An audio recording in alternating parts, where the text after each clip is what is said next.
Hey everyone, it's Mike Andes, and today we're going to be talking about hiring, culture, growing your organization inside of your home service business, whether you're growing your crew out in the field or you're growing your general managers. This is going to be a long video. It's a marathon video. Just use the chapters below the video and you'll be able to scoot forward to the next question. But without any further delay, the marathon video on everything you want to know about hiring. Nobody likes to play a game without knowing the rules. And the failures I've had in my first hires is there was no clear KPIs, key performance indicators. There were no rules to the game. It was hopefully they're going to follow that 30-page document that I had chat write up for me just so I didn't get sued in California. That's right. And as I hired more and refined my team, there's a very clear 1/2-page set of rules and KPIs for the position that I've hired for, and they get rewarded for playing by the rules and winning at the game. Having a clear set of, this is what I expect of you, and this is what you can expect of me. Before you two, I had a hand back there. Yeah, Question? I think part of the beginning when you hire somebody, the introduction to the entire team is important. So if I'm bringing somebody in, I would like to come in and say, okay, this is Kate, this is what she does. And that first day, I think they're going to feel very valued. And then they're going to know when they see you, hey, I know Javier does this, I know Kate does this. So I think that's very important to do that at the beginning. Right. And so for those of you maybe online that haven't heard that, he was saying it's really important on the first day through the onboarding process to introduce that person to every single member of the team by name. And I like what you said too, like maybe preparing everybody to like greet them by name to make them feel very, very welcomed and accepted into the team. Do you want to tackle the question I had? Yeah, it kind of depends on the role you're looking for, in my opinion. If you're looking for someone to, compliance will attract B players. And so if I am going to create rigid lines for every little thing they're supposed to do and what they're not supposed to do, you will attract employees. And there will be lower paid employees. If you're looking for an all-star, absolute crush killer, the 1% unicorn that we all want, most of the time compliance drives them away. They could take your job. They have the ability to do that. They are a unicorn. And given the right resources or circumstances, they would probably be a business owner. And if you want to attract that type of person, which again, sometimes you don't want this person, by the way. Right. So sometimes compliance is actually what you're looking for. And being really clear in terms of like, am I trying to hire someone that is going to comply by the rules? Or am I trying to find the person that's going to run this business for me and take it to the next level? Because the person the 1%er that's going to sell on every job, upsell, going to basically operate like this is their own business, they want less rules. They want to be able to know the goal and just run towards it. And so if you're going after that person, what I would say, which again, the vast majority of us do need just compliance. Let me be clear on that. And so it's a different demographic of person. But the winners in the organizations I built is any rule I give them just slows them down. And I want to say, here's the goal posts, here's the ball, which is all resources, go. As soon as I start putting definitions on that, it slows them down and makes them frustrated, and then you leave the organization. So if you have a lot of churn of your best people, because a lot of times, if you have a high compliance environment and culture, you will simply attract every B player that wants to be told what to do. Right. A players do not want to be told what to do. And if you're like, well, how do you know that? Do you want to be told what to do? Are you an A player? Likely. Entrepreneurs, answer that question. And so if you want, and so the only way to keep that type of person in your organization is to make it friendly to entrepreneurial people and make entrepreneurs inside the organization. And so I'd just be careful, especially as you begin to go above a labor, once you go to manager or any sort of level above that, or you want a general manager to run the business essentially, and you're giving them profit sharing, I give them less and less definition as what good looks like, and I simply say, I want this result. And when you're an app CTO, it's like, I want to make a lot of money. Let's be honest. And so here's the goalpost, go. Yep. I was going to ask you, what positions do you start moving at? And you just answered that question. You said something very interesting. You said churn. There's a churn rate. Can you explain what churn means? Yeah, so when it comes to customers, when we're looking at recurring customers, we're looking at how many customers are leaving every month, usually due to bad quality, bad service, they're frustrated by something, etc. The same thing is true when it comes to our employees, because every single day, we have to sell them on showing up to work. Boom. And so if we lose that customer, quote unquote, which is now in this case a member of the team, that churn costs you a lot of money, and it's something that it's very difficult to measure, the cost of churn, but it is absolutely it is eating away at your profit margins. How do you create an environment and a culture that really motivates your team to stay with you? Yeah, like, so for me, I always ask the question again, like, really try to make this simple. Why do you stay in the business? Well, I make more money. Okay, great. What are their goals? And then how do we align the goals of the business with theirs? Because if they're getting ahead in their life, whether it be financially or achieving their goals, they'll want to stay as long as that aligns with the goals of the business. And so, in my opinion, the vast majority of us will hire people, we will be frustrated by them because they don't work as fast as us, they don't think about the customer as much as us, they don't make sure the customer's satisfied, they don't upsell the customer, they don't treat our tools and equipment correctly. And the reason they don't act like an owner is because they do not have the information of an owner or the compensation of an owner. And so if you can fix those two things, you can get employees to act very closely to how you act. And so the vast majority, when it comes to labor, the owner is usually 40 to 50% faster and more efficient than the laborer that they hire. And then they get very frustrated, they don't make enough profit on the employee, and they go back to being solo because like no one else is gonna work as hard as me. No duh, you own 100% of the business. So the only way to do that is either A, do I split the equity? Write that down, no duh, nobody owns 100%. Like, yeah, like you operate as an entrepreneur on 100% commission. Sure. And so how can I make sure that my employees are compensated like I am, and they have the information that I have? Because the reason that you work till 8 p.m. to finish the job is because you have the information that tomorrow you have to be on another job site by 6 a.m. And so how do I do this is a matter of pay for performance. So the harder they work, the more money they make. Would that be a percentage of revenue or a bonus structure that incentivizes them to work hard? And I pay them like an owner. And then the second thing is information of an owner, which is open book management. They know my pricing. They know how much things cost. They see my P&L. They see everything in the business, like everything, no hiding. Okay, why would you open up your books? Okay, let's play this out. If you were working for somebody, again, I just try to go back to like, how would you feel? Who are you going to work harder for? Someone that you like or someone you don't like? Somebody you like, absolutely. If it's someone I don't like, I'm probably going to actively look for ways to discourage them. I'm going to actively look for ways to tear down their business, make them look bad, etc. So we have agreed that I'm going to work harder for someone that I like. Now, what's the number one way to make sure someone does not like me? Hide things from them. And so then we wonder why our employees don't work hard for us, because they don't like you. And the reason they don't like you is because you're hiding things from them. Because every single day you're trying to hide estimates, you're trying to hide your pricing, you're trying to hide invoices from them. And so if you're going to hide things for your employees, realize that you're bringing down the level of trust inside the organization. They do not like you, they will not work hard for you, and it is a function of we are not giving them the information of an owner, and then we're not paying them like owners. Yeah, I love that. Yes, got a question from the audience. That's not a question. Okay. So what we did, being a small company, Larry and I do not have and we brought on Hyatt, but what we did up front was, this is where we want to take the company, these are the goals of the company, these are our values, and also it's going to be hard work, and we can't promise 40 hours a week, right? But I feel like that really helped us as a team. Like, we are all in this together, to share that with him up front and bring him on board, fully open, like you said, and I share my KPIs with you and with him. Amazing. Yeah. I like that. Yeah. Anybody else? I think one of the main reasons why I decided to start my own business was room to grow, opportunity. So I think it's important to make that person, like Mike was saying, you're invested in this company, you grow as we grow. You probably don't want to be installing forever. As we grow, you can start doing sales and we'll get somebody else to do installs. Mm-hmm. And I feel like that kind of makes that person feel invested in the business. To where one, they want to do well because they know the better they do it, a higher chance of growing. Plus, retention-wise, they can feel invested.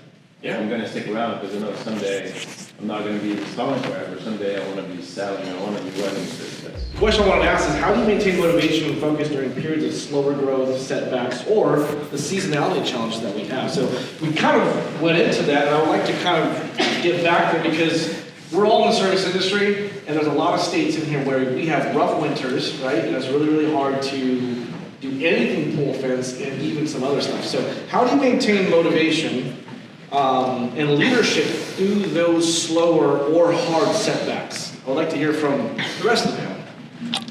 So as far as seasonality, at least for our area, we're in Dallas. So usually by Thanksgiving, it gets colder, and people worry about Christmas and New Year's. They're not going outside as much. So forever, things slow it down. It doesn't stop, but it slows it down. And then typically by February, March, whenever spring comes, starts warming up, starts getting busy again. This is how it's always been. After COVID, we had a surge and it didn't slow down. We've been going 24/7 since then, but this is the first year they're starting to go back to normal. It's how it's always been. We kind of expect it. It's kind of nice slowing it down a little bit. We're charging because we know come March it's gonna get really busy again. And so I think all the guys too, they also do a lot of the prepping, a lot of the, it's just improving during the downtime. So that's when I think you've got a little downtime to improve things within the business. And so, but yeah, part of it it's how it's always been. Certain things you can't change. Repeat the question. Yeah, so how do you maintain motivation for your team, even for yourself sometimes, during these setbacks and seasonalities? Yeah, obviously I'm here in, South Florida. I don't have much of a season. Actually, if I was to say, what is my season? It's actually kind of inverse from literally everywhere else in the country. I kind of slow down in the summertime. And which isn't bad because it's brutal, it's hot. So, I'm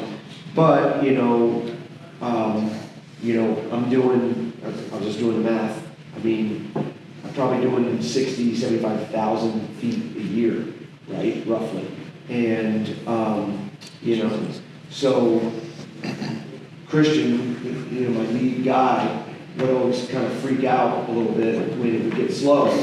But I would have to, remind him and myself that we're making 200,000 pounds a year, give or take. So it's okay if if we slow down a little bit. But I guess to how do you keep the motivation? It is tough because when it slows down, as you know from some of our conversations, it's anxiety. Like, what is Eric doing? Like, we're not getting any leads. It's always Eric's fault, by the way. Can we all agree with that? Greatest takeaway is not the blame on Eric. To keep the motivation is hard. It's tricky. And so I don't know the answer to that question, but I always just you kind of got to step back and look at the bigger yearly, monthly, picture, weekly, even like, hey, we just, we had 2 jobs on the day, and this one canceled. This one I went through 3 bits. There goes that. Yeah. So we totally lost money today. But you can't freak out about that because it's not about the day. It's about the week. It's not about the week. It's about the month. It's not about the month. It's about the year. I don't know. That's how What if the motivation is on the owner? Just like the gentleman from Alabama was saying, I'm losing money. I'm trying to keep that full-time guy. What are some things that maybe you can do to take extreme ownership, right, during those moments of negative revenue or negative profit? Are there things that you can do throughout the year to kind of prepare for that? And if so, what do you do? What are some of maybe your tips and tricks to doing that? So in San Diego, it doesn't get super cold, but it is seasonal. We don't completely shut down or anything in the wintertime, but we have pool service and we have the fence. And pretty much between October, November through March, April, it's much slower to the point that you start to get worried again when the phone's not ringing, when the leads, we're used to X amount of leads per month and it slows down. You start to get a little nervous. Without getting into too much, we shift. So I prepare by shifting for what we do for the winter times. So we have other services, other add-ons that we promote, and we shift our marketing to do that, so that we can keep the guys busy. We cross-train each other so that if one side of the business gets a little heavier, then the fence technician can go over there, or the pool technician can go over to the fence. And so we do have to stay busy. For motivation for us and the team, I actually plan all of our events and our trips. This last winter, I took them fishing. We went bowling. We went to a baseball game. I try to find, I go ahead and spend the money to have fun with these guys, because next summer I remind them we're gonna get super busy. We're gonna work 10, 12 hours a day, and that's actually more of a harder motivator for me than when it gets slow, because they're still getting paid. And in the summer, it's 100 degrees outside. We're doing You can't touch the fence. a bunch of jobs. And it's humid in Texas too, so it's 100 degrees plus. You can't stop sweating. And so that kind of, in the back of your mind, okay, well, we got a few more months, and then we're gonna have a little off season. If anything, that's a little. I know from a business standpoint, making less money is not ideal, but at the same time, you can't burn out by doing 75,000 feet every year. I'm ballparking. It's kind of nice having a month or two of downtime, so you can, better yourself and just recharge the batteries. Interesting to hear from you, sir. Yeah, in terms of motivation, I don't think about motivation very much. But in terms of the off season, my goal is to win, and to win any game, a good strategy is to be on the offense when everyone else is playing defense. And because we take it for granted that there is an off season and that we're supposed to slow down for 3, 4, 5, 6 months out of the year, all the competition is as well. And so if you can figure out a way to be able to advertise when no one else is, to hire people when no one else is, to get customers when no one else can, you will win this game. And that's how you become very big and you dominate a market. And so I know I keep referring to it, but today, today from 4:30 to 6, the presentation I made, it took me 6 months to make the presentation. It's 500 slides, and it's going to walk through 5 ways to do this. So I don't want to go into it too much, but that is what the presentation is about, and it will solve this problem. And that is off season. We should not, an off season is a curse word. It is what keeps this industry poor. We recently took on 2 clients that are slightly out of our service area, but they are larger contracts, and we decided to charge extra for drive time. Do you recommend that we give extra budget hours for the crew that has to make that longer drive? Or would that be confusing for them as it gives them an inaccurate amount of time the job should be completed? This also applies to mulch jobs as well. Normally we add drive time to pick up the mulch, since it's often so busy at the time and takes up to an hour sometimes. Mercy. It maybe is misleading to the crew because they think they have more time than they actually do. If we don't add budget hours, then the crew's efficiency score for that day is always lower, and they don't get a bonus.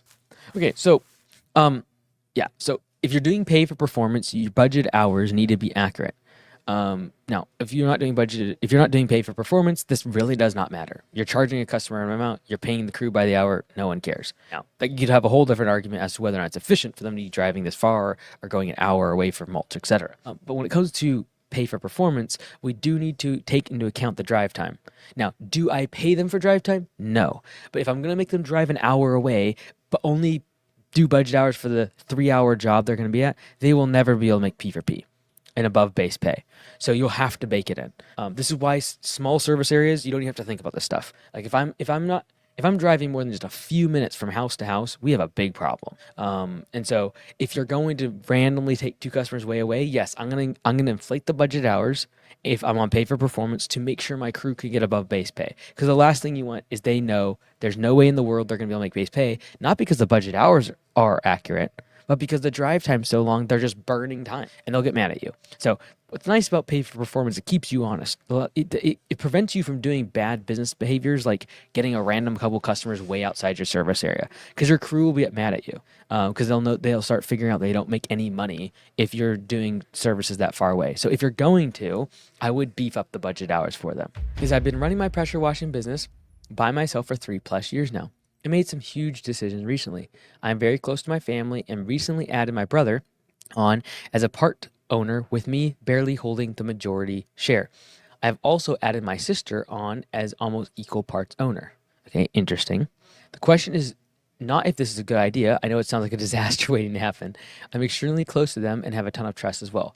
I didn't do this because it was a smart business move, but instead that is something I want to do as a family. My siblings are definitely type A, and we would like to grow as quickly as possible. We are all willing and able to take very little, if not no money out of the business. My question is, do you have any advice for me when navigating this complicated situation to not only maximize our growth, but also keep all parties on the same page and avoid complications? Okay, in about probably like 5 or 6 weeks, there is a turnaround video that's coming out that'll talk a lot about this, because there was a 3-person partnership. One person in kind of an ugly way had to leave, and it was really bad. It really put them through the ringer. And the business was doing, I think, $400,000 last year. They're trying on pace for like $600,000 this year. But it really put them in a bad spot where like they couldn't do any marketing last year because they're so far behind once this part owner bailed mid-season. And so as much as right now you all trust each other, there can be kamikazes that come in through life. For example, one of them could have a tough breakup, for example. And if they're married to that person and all of a sudden they're going through a divorce court, they're going to try to get 50% of the equity that person holds in your business. And that could potentially lead to a liquidity event where you're like, we have to sell this business to be able to get this person, get them out of the business. Or you have to take a massive loan to buy them out. So as much as you might have really good relations with it in the siblings, there are other impacts, health, for example, that could cause this to change. Now, do I think this is a bad idea? I'm not going to give my opinion on that. What I would say is prepare for it not to be this way forever.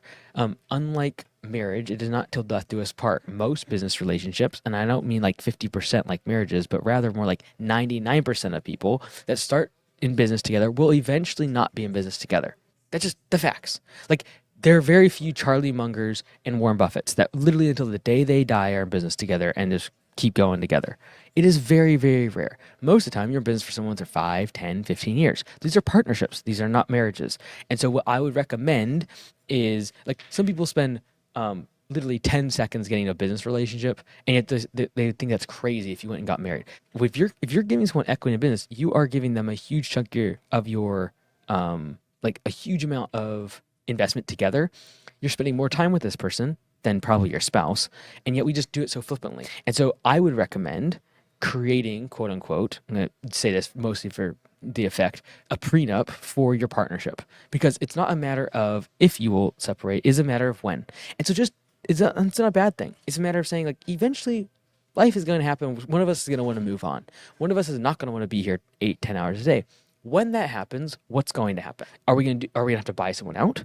Are we going to take it? So for example, I like the idea of having 3 independent valuations, taking the average of it, and then being like, hey, if you are wanting out and you're wanting to be bought out, there's a discount rate applied. So for example, let's just say a business is doing $500,000 annual revenue. Say, hey, when we dissolve this relationship, we're going to have 3 independent valuators, or we're going to come up with a valuation mechanism now based upon profitability or revenue, for example. But we're going to determine that now, either 3 independent valuations or a valuation mechanism based upon profit or revenue now. Great. I want out, okay? I'm out. Like, I want to move. I'm done with this business. Great. Valuations coming at $150,000. Now, I personally like that if I'm trying to get out, there's a discount rate applied. And that might be 40-50%. So the valuation of the business is no longer $150,000. I'm wanting out, which means it puts pressure on the business to actually buy me out and the other partner. I'm going to agree prior to getting in this partnership that there's going to be a discount rate applied of 40%. So now the business is only worth $80,000 or $85,000. And then if I own 50%, great. To buy you out, it's going to cost $40,000. Doing all of that now makes it to where everyone knows what's happening. There's never hard feelings. The business is not put in jeopardy. You're never wondering as to why someone should or should not be doing more in the business. So just think about every possible thing that could go wrong for the business. What happens if someone has a life event? What if someone wants to move? What if someone wants to get out of the business? What if someone only can work 3 or 4 hours a day because they have a physical issue or they have a family problem? What happens if someone needs an extended period away because of pregnancy or because they get injured? These are the type of things that need to be thought out. Now, how do you come up with all these questions? Go to ChatGPT. Be like, hey, this is the business. Here's what we're kind of doing in revenue.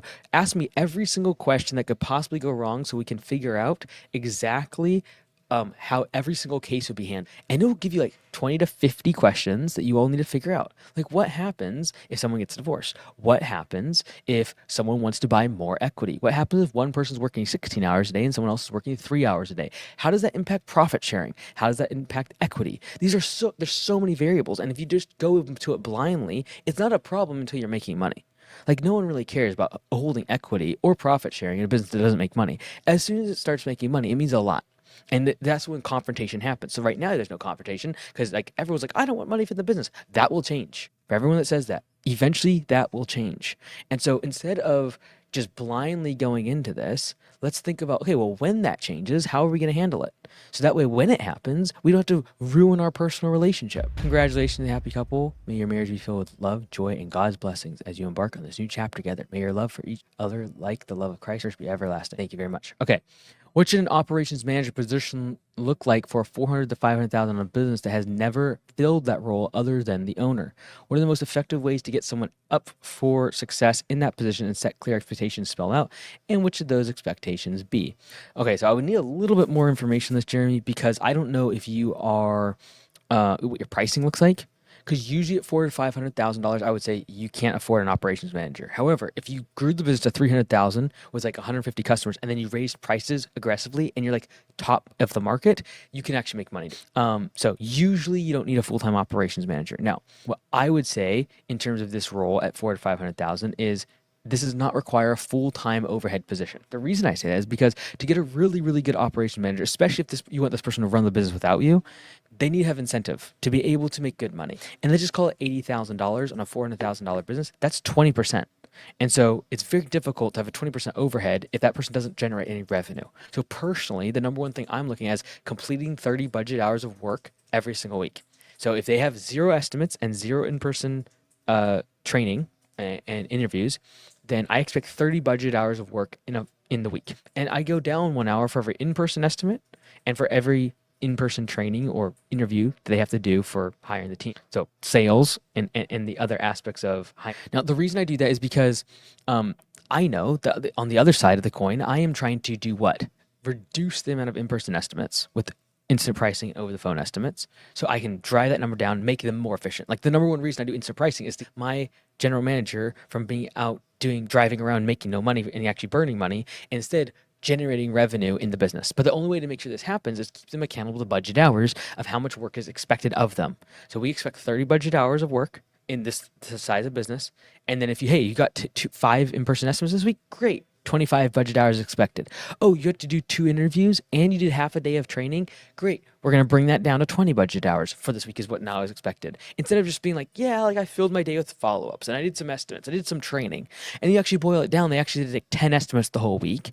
They hired 1 person and they did a little bit of training. It's like, well, how do I measure this? Use budgeted hours. And then have a metric that every single week we're going to sit down and say, hey, how many budget hours you complete? We start at 30 budget hours, which is like a 40-hour work week if they were just working out in the field. But then, hey, yes, you are expected to still do sales, in-person estimates. You're expected to lead the team and hire them, et cetera. It's all part of the job. I bake in 25% for things like team meetings and getting the shop set up in the morning, et cetera. That's why it's 30 budget hours and not 40. Yeah, that's our expectations. I need, at that size of business, they have to be producing revenue. That is the difference between, this is what we say in our training for Augusta, is like the difference between a profitable location at 500,000 and a very unprofitable location at 500,000 is what percentage of the time of the quote unquote GM or operations manager is spent in the field. Because you can get a location that has 500,000 in revenue and the general manager works their tail off, 30 budget hours out in the field every single week. They do an estimate, 1 or 2 a day at the end of the day, and they interview people a couple times throughout the spring rush, but operations are smooth. And you can take that location and the general manager produce $100,000 in revenue for the business, in addition to doing everything in terms of task-wise. Easily. If you're charging $100 per hour, that is literally 1,000 budget hours per year. Rewind the clock on that. That's 20 budget hours per week. If you charge $100 per hour and you have 20 budget hours of work on the schedule for your general manager, they will produce $100,000 in revenue. They will pay for their wages. The difference between that and then someone else that runs a very unprofitable business at the same exact size is simply the delta between the person that makes $100,000 out in the field, that's your profit margin essentially, and the person who makes nothing because they're straight overhead and they dink around in their truck all day long. Or Maybe they don't. Maybe they hustle and work hard, but you have really bad route density. You have projects that go way over budget hours all the time. You're doing services that are not simplified or standardized. You have no software. Like, this is the difference between a very profitable 15 to 25% profit margin net business from a $500,000 level and the business that loses 10%, loses $50,000 a year at the same exact size. What would you have for suggestions of trying to set yourself apart besides pricing, or just get into connection with, the person that actually makes the decision rather than, the property manager who usually just collects the bid? Great question. So do the job of the property manager. Like think about, like, instead of thinking of yourself as like the maintenance guy, think of yourself like do their job, because property managers want to do as little work as possible because they're going to cut up top line revenue of rents. And so if you can do site inspections for them, if you can do, like, say, hey, we don't just come mow your grass, we're going to also take pictures of any damage. We're going to take pictures of the garbage bins, for example. We're going to take pictures of any broken glass, like things like that. Separate you, because usually they do site inspections, and that's really the main cost of them. Once they get a tenant in, property manager does not do that. But what they're supposed to be doing is property inspection. So I've seen this work pretty good, and that's like you actually say, hey, we do free weekly property inspections for you, and you can even do videos. So if some people do this inside Copilot too, they make a video, put it in YouTube as an unlisted thing, and then they just put it in the client portal. You can do before and after pictures as well. And it's helpful. So it's a differentiator for some property managers, especially the ones that are managing 20, 30 properties. If you can do that for them, you're essentially doing their job. So I've seen that work sometimes. It's sometimes difficult to sell the value of that upfront because you don't have any trust with it. But once you get your foot in the door, like one property, if you just start doing that, they'll be like shocked. Like no one else is going to do that for them. It's more of a long-term, like build that rapport with them, knowing like you're the only company that every week they get a video of the property with before and after pictures, and they don't have to do their job. So I would look at kind of from that angle. More like upfront value with a long-term. Exactly. It always, B2B is always just a longer term game. Like you're gonna have to build that relationship. But once they have one property with you and they realize, oh, I go to that property half as much, because the same way we like track efficiency, they're tracking how much time they spend on these properties, because they have thousands of properties, a property manager, depending if it's residential or commercial, but like they have a lot of properties. And so they're saying, oh my word, like this one I'm spending half of the time. Oh, why? Because I just watch the video every week, and based upon that, I say if the trash guy needs to come more often. Based on that, I say whether or not the gutters need to be cleaned out. And by the way, when you're doing your inspection, you're also upselling them on all the improvements where the margin of the business is. And so, but when that property manager talks to other people, because they all are very networked in property management, and they say, hey, if you want someone that you're gonna be a little more expensive, but you're gonna get a site inspection, and you're gonna know everything that's wrong on the property, even if it's not to do with lawn care and landscaping, like the trash overflowing, the waste bins don't have the bags in them, the public restroom was dirty. These are the type of things that literally you're there on the property anyways, you're blowing these things off. Like it doesn't take you much longer. It's like, how do I create a system around that? If you can do that, huge value to them. What was the service? I missed that. Sorry, exterior. Yeah, so in my opinion, any sort of labor-based job should be, otherwise I cannot effectively calculate the efficiency of I need to know how long should this job take. Now, even if you're using production rates like one-story house, two-story house, or square footage, it still needs to be linked back to budget hours, because my crew does not care how many they care how long should this job take. And if you're going to pay them based upon how long it takes, you need to be accurate in that So the only way that I've ever seen people break down is when they accurately estimate how long the job will take. And that usually is a matter of simple standardization to be able to come up with and get within 10 of budget hours accurate. Yeah, in general, an employee across the board. Okay, so is it a lack of them memorizing and knowing them, or is it adherence to are they not doing why is that important? Why is it important that they memorize it if they're doing it? Are they doing the system and the protocols? Like, this is what I'm struggling with. Yeah. Are they not being implemented well, or are they being implemented well and quality is fine? So what's not being implemented? Because I'm not in a debate here. I'm just trying to understand. So right now you're saying they don't memorize them. That's fine. I don't care about that. I'm thinking about what's the output. So the output here is, are they doing a good quality job? Are they doing the things that you want them to? Got it. We're gonna. Yeah. They really don't. Okay, I'm tracking. So what I would say is you need to simplify, if you're actually expecting memorization and processes, standardization of your system itself and your SOP. Having a whole bunch of stuff, first off, I'd like nail it down to 3, right? So for example, at Command Center, they're doing this whole thing around phones. I said, we need to know what a 10 out of 10 call is, and you can no more than 3. So when someone gets off a phone call, I just simply say, was that a 10 out of 10 call? And they know the exact 3 things right off the rip of what should have happened. So I would first take whatever that list of things is and say, can I chunk this down into 2, 3, or 4 things tops? Because they won't remember anything like that. Even a checklist. If the checklist now requires them to remember to use I want 3 things. For example, a walkthrough. Like what Logan was talking about the other day, or this morning, was exactly right for a star employee. He had chunked it down to 4 things. There's probably 30 things that go into a good cleaning service. But if I can chunk it down to 4 and they do understand and memorize it, the likelihood of adherence is high. And then if they're not adhering to it, despite the knowledge of it, you fire to reinforce. Hey Mike, Sam with Troops Mowing. If you want to be an absentee owner, you're going to give this general manager autonomy on making decisions. Do you have a decision-making framework? Obviously, they want to be profitable. Do you take the Yeah, so on Saturday, I'm going to go over a framework for creating a system.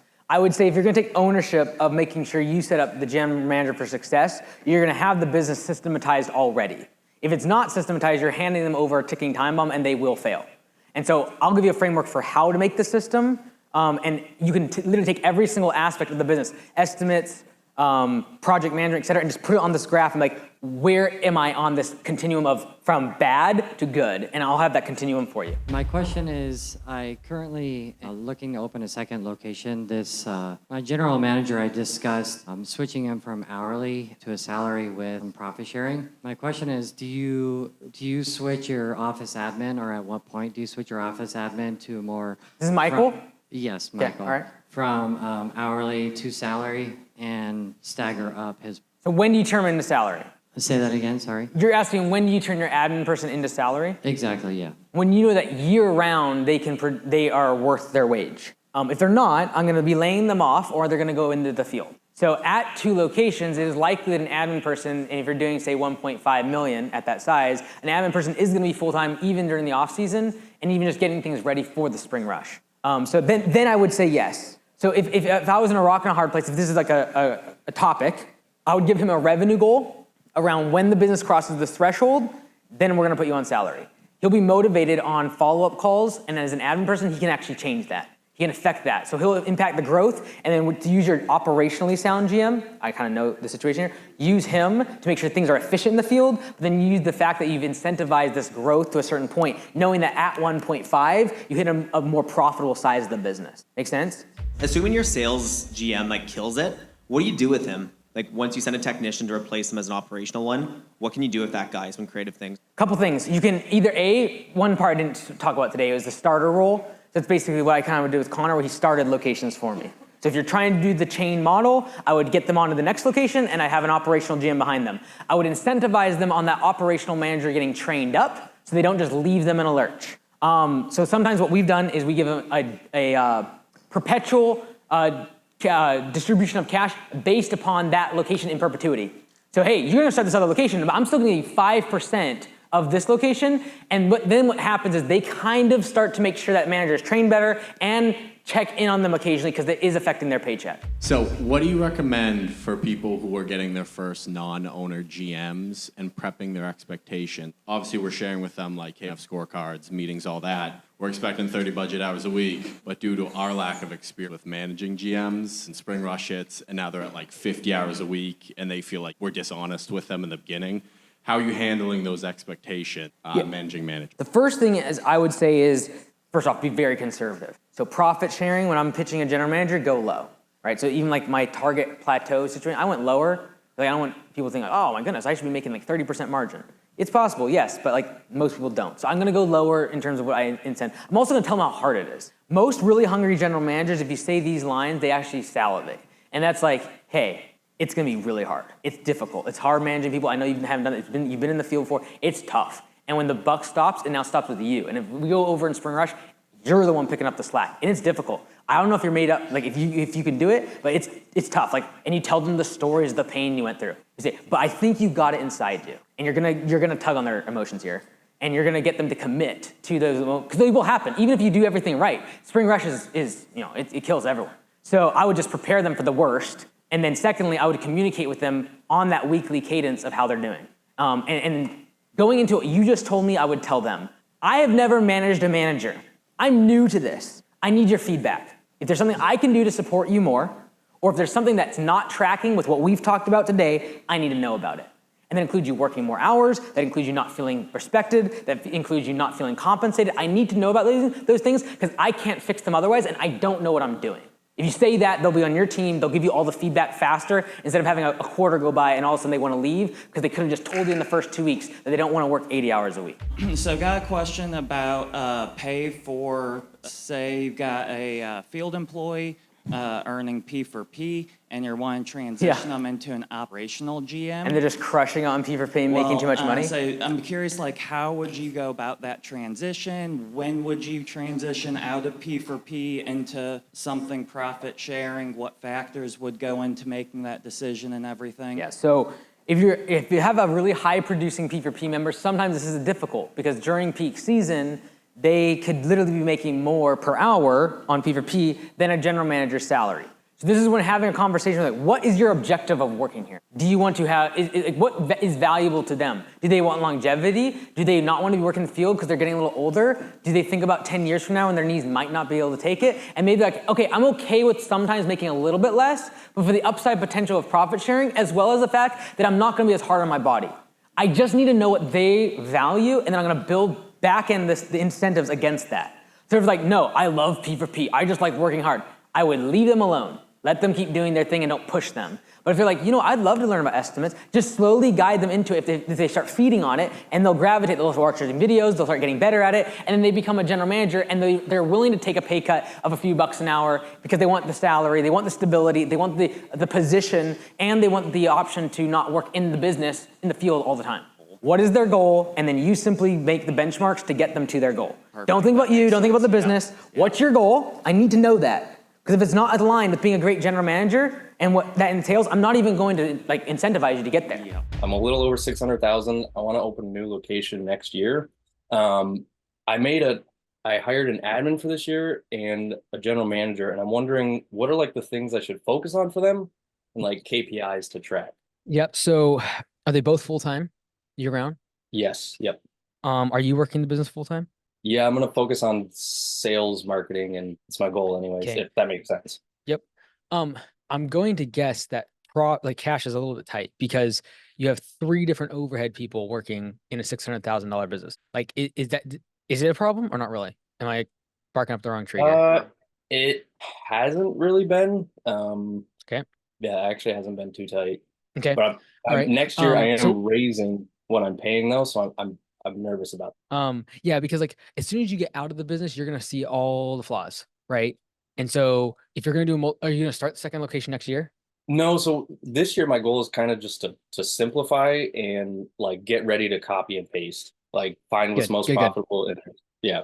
Yep. And 100%. I would be recommending that. Okay, because this year I'm like, if I can just focus on sales and marketing, like beginning of last year, I was like creating all these SOPs and it wasn't working, but I realized I wasn't letting them take accountability. I was still jumping in, like doing the tasks. So I'm trying to like give the responsibility, but I also want to know like what to track, like, so I know that they're doing a good. Yep. So what you're going to asking for an admin person is like, what are the things they actually move the needle for? And then how do I incentivize against? It's like, what do you want a good general manager to do? Well, I probably want them to take care of the team. Like if I'm not there, I need someone to take care of the team. Well, what does that look like? What's a measurement of success when it comes to taking care of the team? Usually it's efficiencies, right? It's the amount of budgeted hours in their clocked hours. So like efficiency score, you can track it inside Copilot, you can track inside pay for performance.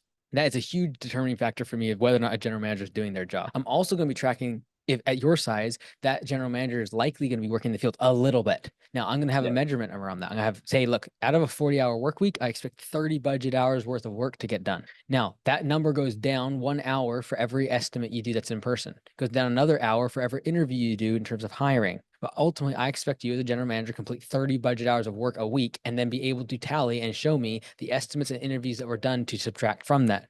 So if you have 10 estimates and 3 interviews, that's 30 minus 13. I still expect you to complete 17 budget hours worth of work on the dispatch board. And so this is going to be efficiency of the crew and efficiency of the general manager. That would be our measuring for them. Okay. So I was planning on focusing on sales and marketing myself.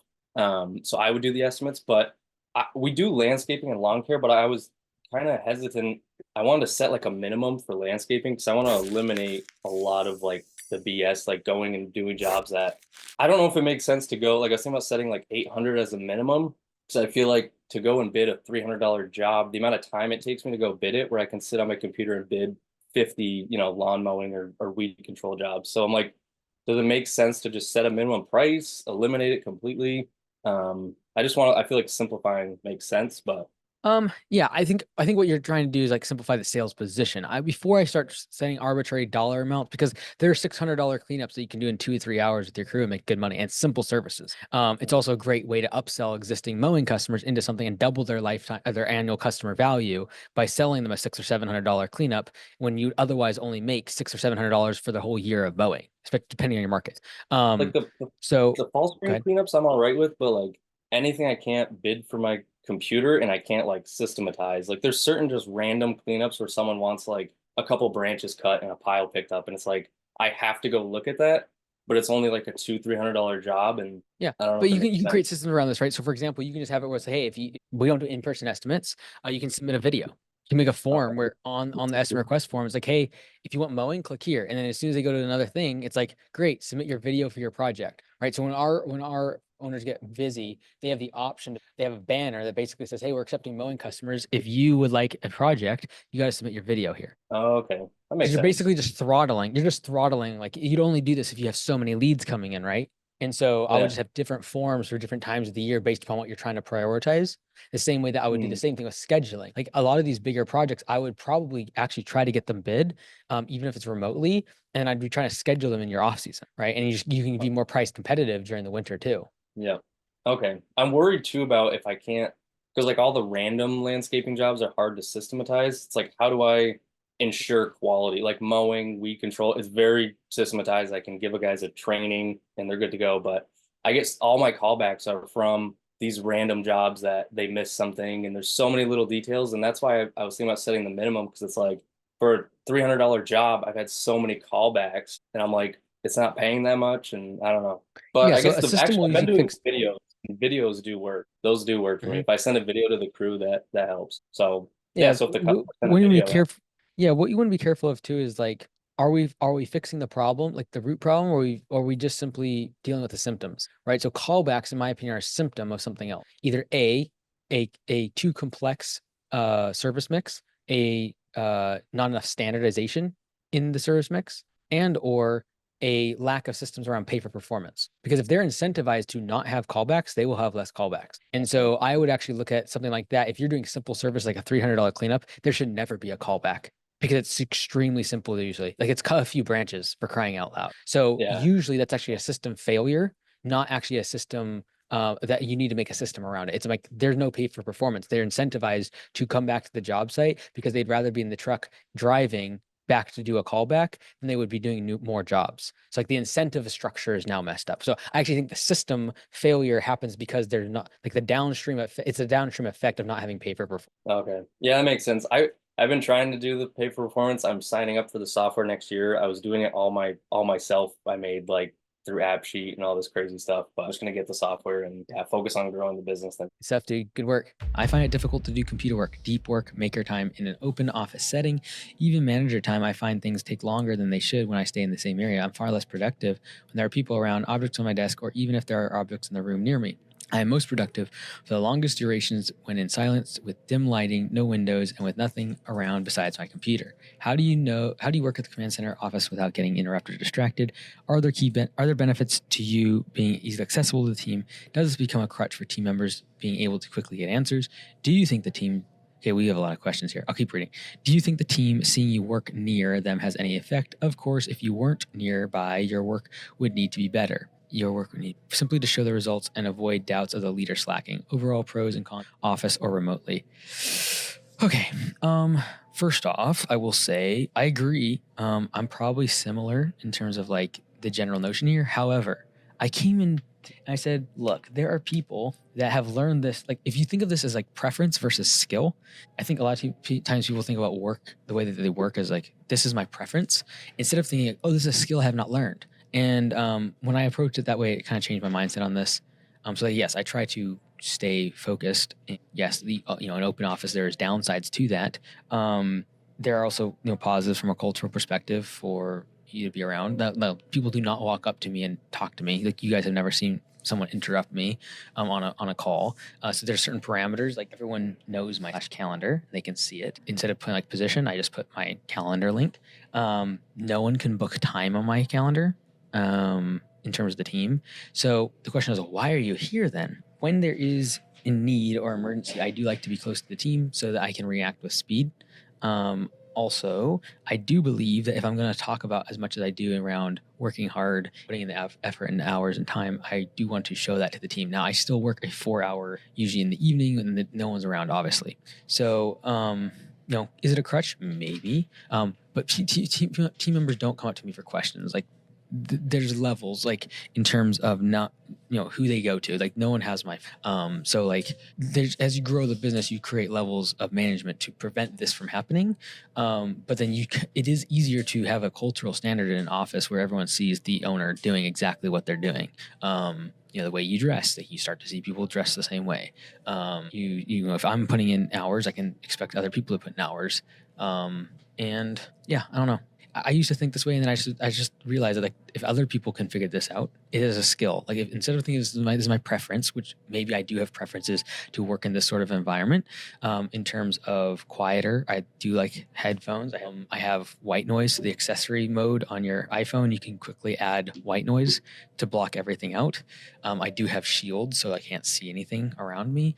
But if I'm going to expect people to work here at the office, and I think there's a huge upside for them to be able to work here, I have tried to learn the skill of being able to stay focused in this environment. And so I do believe this is a skill. I do believe we all have preferences, but we can learn skills. And so, yes, I've had to learn the skill of like, how do I stay focused? I do not get distracted with other stuff around and just lock in. And yes, it takes a while. This doesn't come natural. Some people are much more, they like to talk and stuff. That's not me. I just got off an hour and a half call. And then right before that was an hour long call on Zoom where I was talking the whole time. Like, I don't enjoy that. I wanted to disk fragment and like chill for a second, but like you gotta hop on the next call. So it's just a matter of like, it's a skill, and that is something that can be worked just like a muscle can be worked. And so I would personally say like, if this is something that's difficult and you're struggling to balance having an open work environment so that your team is supported more, but then also you getting more work done, it's a matter of, okay, how can I make sure these both things can happen simultaneously? Well, first off, they don't have, like, you just set up the expectation, like, if I'm here, you don't bother me. Like, and it's not a bother in terms of like you are bringing up less than problems. It's a matter of like, I need to work on these topics. I need to work on these things and make it clear to them what those objectives are for you. And so their objectives in the business might be more clear. Like, oh, you got to pick up the phone. Oh, you got to do an email, etc. If you're not telling them what you're doing, yes, they will assume whatever. And so making it very clear, like for myself, it's like, look, if I'm not doing calls and, in operator mode, I am working on this workshop thing, or I'm working the book, or I'm working on, what we're trying to roll out at conference. And so like being very clear what those objectives are, and then them realizing that every time they take moments away from you, it is taking away from the objective. And then ideally having middle management to be able to take out 99% of the, hey, I have a question type situations. And then them having a filter in terms of if that's happening enough, you have to let people go. So it's Brandon over at Simply Long Cloud, Massachusetts, your favorite turnaround. Quick question for you, quick synopsis. So as you know, we did 700 last year. We're doing 800 this year. We took your advice. We focused on profit. We had 3 overhead people. Now it is just me in the office admin role and Scott in the sales and op role. Where we're at right now, the issue we're having, it's summer, team's all trained, everyone's making P for P, and we're at about 75 to 80% equipment utilization. The reason I'm not pushing to 90 to 100 is everyone takes vacations right now, including myself and Scott. So we're more at like 90 if you include all the vacations coming up. The issue we're having is our workloads have been cut in half. So Scott is now picking up 15 budget hours a week of field work because he has time and we want more money. And I'm getting all my office work done, but I have nothing to do but like wait for calls most days. So our question is, CAC obviously goes up in the summer since there's not as much demand. So I really want to know, like, what do you recommend for the summer? Either one, just prep and save money for the fall demand bump and next year's spring rush, or 2, do we try to actually up the marketing spend and test out some new marketing methods? Or is there a third option?